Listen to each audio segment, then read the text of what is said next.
தேசிய முற்போக்கு திராவிட கழகம் தருமபுரி மாவட்டம் சார்பில் முப்பெரும் விழா பொதுக்கூட்டம் நடைபெற்றது. தருமபுரி மாவட்டம் பாப்பாரப்பட்டி பேரூராட்சியில் புரட்சிக் கலைஞர் நிறுவன தலைவர் பத்மபூஷன் கேப்டன் அவர்களின் நல்லாசியுடனும் கழக பொதுச் செயலாளர் மக்கள் தலைவி அன்னியார் அவர்களின் ஆணைக்கிணங்க விழாவில் கேப்டனை போன்று மிமிக்ரி செய்த ஈரோடு தலைமை கழக பேச்சாளர் வல்லரசு கோபால் அவர்களின் கழக தலைவர் கேப்டனை போல பொதுக்கூட்டத்தில் பேசி பொதுமக்களுக்கு கழக நிர்வாகிகளுக்கு புத்துணர்ச்சி வழங்கிய வல்லரசு கோபால் பேச்சினை கேட்டு பொதுமக்களுக்கும் கழக தொண்டர்களும் மகிழ்ச்சியடைந்தனர். கேப்டன் இருக்கின்ற திசையினால கிடையாது, எல்லா இடத்துலையும் நீ கேப்டன் இருக்காரு. வணக்கம்.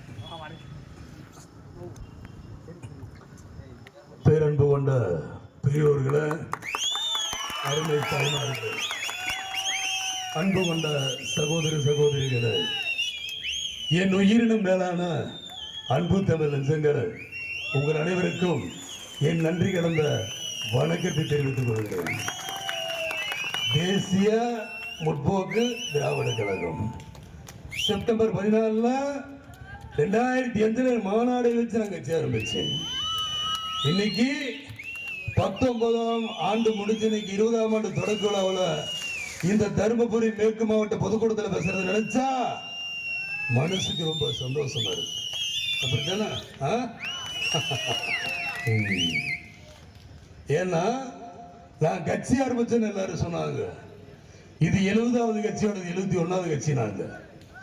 அப்புறம் கொஞ்ச நாள் போன உடனே 10ஓட 11 அத்தோட இது ஒன்று சொன்னாங்க. 71வது கட்சின்னு சொன்னவங்கள 10ஓட 11 அத்தோட இது ஒண்ணு. ஆக இடையில எத்தனை கட்சிகள் மறைக்கப்பட்டிருக்கு பாருங்க. தேசிய முற்போக்கு திராவிட கழகம் வந்ததுக்கு அப்புறம் தான் உங்களுக்கு இலவசங்களே வருது. அதுக்கு முன்னாடி இலவசங்கள் இருக்கா? அரசியல் வரலாற்றை திருப்பி பாருங்க, எதுவுமே கிடையாது. இன்னைக்கு போட்டிருக்கிற இந்த மப்ளர் முதல் கொண்டு நம்ம தொண்டர்கள்ட்ட இருந்து மற்றவங்க கத்துக்கிட்டது தான், எல்லாமே உங்ககிட்ட தான். ஏனென்றால் எங்கேயோ இருந்து அவங்க உங்களை பார்க்குறாங்க, நான் உங்களாக இருந்து அவங்கள பார்த்துக்கிட்டு இருக்கேன். சரிதானே? இன்னைக்கு கள்ளக்குறிச்சியில் கிட்டத்தட்ட ஏகப்பட்ட கள்ளச்சாராய மரணங்கள், அதுக்கு இன்னுமே விடதறியாம இருக்காங்க. உள்ளதுக்கி போடுறாங்க, மறுபடியும் கள்ளச்சாராயம் காய்ச்சறாங்க, உள்ளதுக்கி போடுறாங்க. அங்க இருக்கிற காவல்துறையும் அரசாங்கம் என்ன நிர்வாகம் பண்ணிட்டு இருக்காங்க கேள்விக்குறியா இருக்கு. இதுதான் என்னுடைய விவாதம். ஆனால் 2006 தேர்தல் அறிக்கையில் நான் சொல்லியிருந்தேன், தயவு செய்து கல்ல இருக்கிறவங்களையும் பனை மரத்துக்கும் தென்னை மரத்துக்கும் கிட்டத்தட்ட முறையான அனுமதி கொடுத்து விவசாயிகளை வாழ வைங்க. ஏனென்றால் அங்கே மதுபான கடையிலிருந்து உங்களுக்கு கோடி கோடி அரசாங்கத்துக்கு லஞ்சம் கொடுப்பான். இந்த விவசாயி உங்களால் லஞ்சம் கொடுக்க முடியுமா? முடியாது. அதனாலதான் இந்த அரசாங்கம் கல்லறைக்கு இன்னும் விவசாயிகளுக்கு நிரந்தரமா ஒரு தீர்வு கொடுக்க முடியுங்கிறாங்க. இந்த மேற்கு மாவட்ட பொதுக்கூட்டத்தின் மூலியமா இந்த ஸ்டாலின் அரசுக்கு நான் வன்மையான கண்டனத்தை பதிவு பண்றேன். உங்க மூலியமாக காரணங்கள் நிறைய இருக்கலாம். அதை செய்யறது ஸ்டாலின் அவர்களை உங்களுக்கு 20ஆம் ஆண்டு தேசிய முற்போக்கு திராவிட கழகத்தோட தூக்கலால் ஒரு விஷயம் சொல்றேன். நீங்க போடுற திட்டங்கள் எல்லாமே ஆரம்ப காலத்துல மக்களுக்கு போற மாதிரி இருக்கும். 3 மாசம் கழிச்சு பார்த்தா உங்க குடும்பத்தில் இருக்கிறவங்களுக்கு அந்த திட்டங்கள் போயிருது. என்ன ஆச்சு? அப்ப நீங்க போற திட்டங்களுடைய வரமுறைகள் என்ன? பால்வள, பஸ் கட்டணம், போக்குவரத்து எல்லாத்துலயுமே நஷ்டீட கணக்கு தானே கட்டுறீங்களா? உங்க மந்திரிமார்க்க கோடி கோடியா அள்ளி குமிச்சுட்டு இருக்காங்களே. இன்னைக்கு இந்த பகுதியில் வேலை வாய்ப்புகளை பாருங்க, தினந்தோறும் வேலை இல்லை. காலையில மகளிர்கள் எல்லாருமே கிட்டத்தட்ட கடன் சுமையில சீரழிந்து தவிக்கிறாங்களே. எனக்கு குழுவுக்கு 150 ரூபா பத்தலங்க, 200 ரூபா பத்தலங்க, இதுதான் இருக்கு. உண்மைதானே? அப்ப இந்த நிலைமை மாறுற நிலை எங்க இருக்கு உங்ககிட்ட? இதைத்தான் நான் கேட்கிறேன். ஒவ்வொரு நிலையும் இதுதான். ஒவ்வொரு மீட்டிங்கிலும் பொதுக்கூட்டத்திலும் மக்களாகி நீங்க வர்றீங்க போறீங்க. இது இன்னைக்கு எப்படி இல்லை? ட்விட்டர், பேஸ்புக், வாட்ஸ்அப் எல்லாமே உங்ககிட்ட இருக்கு. நீங்க SMS பண்ணணும். வரப்போற உள்ளாட்சி தேர்தலாக இருந்தாலும் சட்டமன்ற தேர்தலாக இருந்தாலும் தேசிய முற்போக்கு திராவிட கழகம் எந்த கூட்டணியாக இருந்தாலும் நீங்கள் வாக்களிக்க வேண்டிய சின்னமான முரசு சின்னத்தில் ஒரு வாய்ப்புகளை தாருங்க மக்கள்.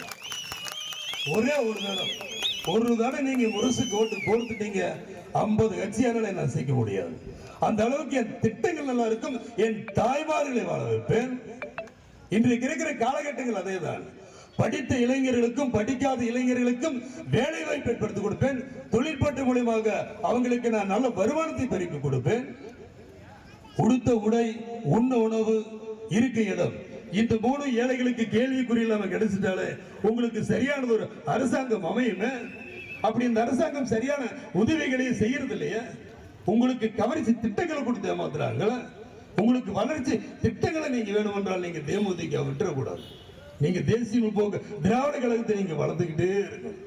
அப்பதான் உங்களுக்கு நல்ல திட்டங்கள் வரும். சரிதானே? ஆக ஒவ்வொரு தேர்தலும் இதுதான். கடைசி நேரத்தில் 100 ரூபா கொடுத்துட்டாங்க, ஏன் மச்சனம் கொடுத்துட்டாரு, மாமன் கொடுத்தாரு, இந்த கதை வேணாங்கிறது. இது உங்களுக்கு நீங்களே தேடிக்கிற அபாயம் தான். நீங்க சரியான ஆளா இருந்தால் சரியான தேர்தல் நேரத்தில் நீங்கள் வாக்களிக்க வேண்டிய சின்னம் முரசு. நீங்கள் ஆதரிக்க வேண்டிய வேட்பாளர்கள் தேசிய முற்போக்கு திராவிட கழகத்தை இந்த பகுதியில் நான் கேட்கிறேன். தருமபுரி மேற்கு மாவட்டத்தின் மூலமாக இந்த கருத்தின் ஆழமா பதிய வைக்கிறேன். இதனால் வரைக்கும் இருந்தது போதும். இப்பதான் நீங்க முழிச்சிருக்கீங்க, இனிமேலும் தூங்கிடாதீங்க. உங்களுக்கு உண்டான சின்னம் தேசிய முற்போக்கு திராவிட கழகத்தில் முரசு சின்னம் இருக்கு. அந்நியானவர்கள் இன்றைக்கு சூறாவளி பிரச்சாரம் மேற்கொள்றாங்க. எழுச்சிமிகு இளைஞன் தம்பி விஜய் பிரபாகரன் அவர்கள் உங்களுக்கு சூறாவளி பிரச்சாரம் மூலமாக தன்னுடைய கருத்துக்கள் எடுத்து சொல்றாங்களே, நீங்கள் ஆதரிக்கிறோம். போற வார இடங்கள் எல்லாரும் அதே தான்.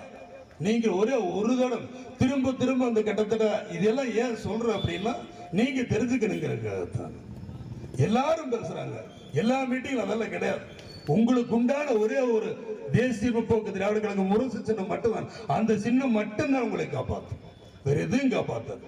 வளர்ச்சி திட்டங்களை கொடுக்க வேண்டிய ஒரு கட்சி தேசிய முற்போக்கு திராவிட கழகம் மட்டும்தான். ஏனென்றால் நான் ஆரம்பத்திலே சொல்லியிருக்கேன், வாழ்ந்தான் வாழ்ந்தான் வாழ்ந்தான், இந்த விஜயகாந்த் மக்களுக்காக வாழ்ந்தான் எதுவும் கிடையாது. வீழ்வது நாமாக இருப்பினும் வாழ்வது தமிழாக இருக்கட்டும் என்று கூறி எனக்கு இதனால் வரைக்கும் ஒரு சிறப்பானது ஒரு வாய்ப்பினை கொடுத்த தருமபுரி மேற்கு மாவட்ட கழகத்துக்கும், மாநில கழகத்துக்கும், மாவட்ட கழகத்துக்கும், பேரூர் கழகத்துக்கும், சிட்டூராட்சி கழகத்துக்கும், நகர கழகத்துக்கும், கிளை கழகத்துக்கும், ஒன்றிய கழகத்துக்கும், மாணவர் அணி, தொண்டர் அணி, விவசாய அணி, மருத்துவர் அணி, மகளிர் அணி என அனைத்து அணியினருக்கும் இந்த நிகழ்ச்சியின் ஏற்பாடு செய்த தங்களுக்கும் மனமார்ந்த நன்றியினை தெரிவித்துக் கொண்டு உங்களிடமிருந்து விடைபெறுகிறேன். நன்றி, வணக்கம் மக்களே, வணக்கம் மக்களே. கேப்டனின் குரலில் பேசிய சித்தியா நமது வல்லரசு கோபால் அவர்களுக்கு பாப்பரப்பட்டி பேரூர் கழகத்தின் சார்பாக கதராடியை பொன்வரையாக அறிவிக்கிறோம்.